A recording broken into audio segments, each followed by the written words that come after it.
Hey guys, this is Dr. Hub. In case you haven't subscribed, please do subscribe for updates. Cholelithiasis, we are looking at the medical therapy and its prerequisites. So first we look for the functioning gallbladder. So functioning gallbladder. Next we look for the radiolucent stones.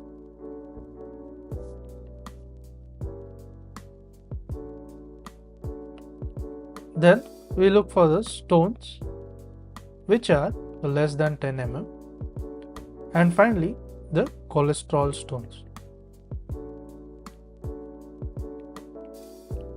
So let's recap. We saw the prerequisites for the medical therapy.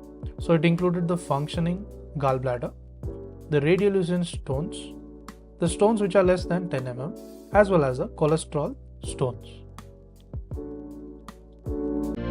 To learn and grow daily like this, please do subscribe.